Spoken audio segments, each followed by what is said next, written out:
Ini hanyalah akal-akalan saja. Sudah beberapa kali Kementerian Hukum dan HAM berupaya untuk meringankan hukuman koruptor lewat revisi peraturan perundang-undangan. Catatan ICW misalnya, selama 2015 hingga 2019, Menteri Yasona sudah 4 kali mengatakan mau merevisi PP 99 tahun 2012 tentang syarat dan hak napi di lapas.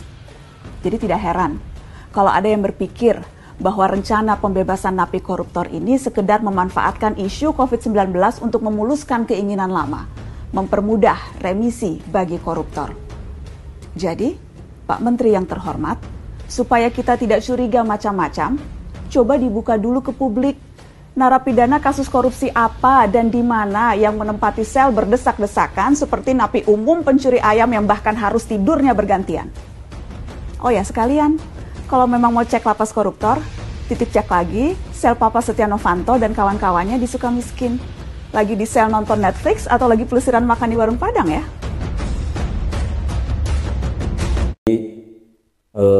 Untuk Pak Yasona, tolonglah, karena banyak warga atau masyarakat, netizen semua pastinya mengkritik di tengah kita sedang mewabahnya dan sedang kesulitan seperti ini, tapi justru Anda membuat kebijakan akan membebaskan napi dengan alasan pencegahan corona. Hal ini jelas tentunya menuai kritikan di masyarakat, di netizen juga sangat ramai, dan karena kebijakan ini kontroversial lah. Sekarang bila kita lihat secara logika, itu untuk lapas tersebut atau kebijakan napi itu dibebaskan itu dengan adanya corona atau pencegahan corona itu apa? Semua kan pasti berpikir kalau memang di lapas tersebut dengan alasan pencegahan COVID-19 atau corona, silakan diperiksa para napi, dan kalau misalnya positif itu tinggal dikarantina saja di sel atau ruangan lain.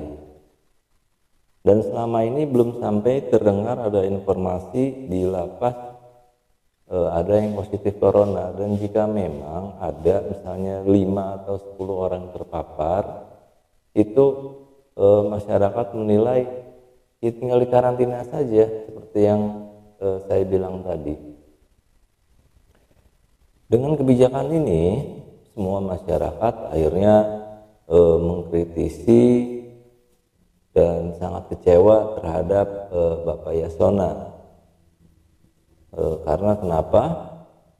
Akhirnya sampai timbul beberapa spekulasi pendapat para warga dan netizen, sampai-sampai maaf, ada yang bilang hal ini dijadikan kesempatan untuk membebaskan koruptor. Karena di sini yang paling disoroti oleh masyarakat ialah untuk napi koruptor dan narkoba. Peringkat 1 jelas di koruptor ya. Spekulasinya bahkan masyarakat ini jangan-jangan ada permainan, bahkan ada bisnis. Nah, hingga dengan alasan tersebut mereka bisa bebas. Jadi sekali lagi tolong kebijakan ini dievaluasi juga kepada Bapak Presiden, Bapak Jokowi, karena kebijakan ini membuat masyarakat sangat kecewa. Dan terlebih juga untuk KPK juga, masyarakat dengan KPK menyetujui kebijakan ini, masyarakat juga mulai menyayangkan dan mulai tidak mempercayai KPK. Banyak yang menilai marwah KPK dan kinerjanya sudah berkurang atau hilang sekarang. Dan justru malah kemarin ramai di media itu KPK mengusulkan naik gaji 300 juta, itu juga ramai di netizen. Sedangkan untuk kinerjanya yang saat ini dinilai masyarakat sudah mulai berkurang.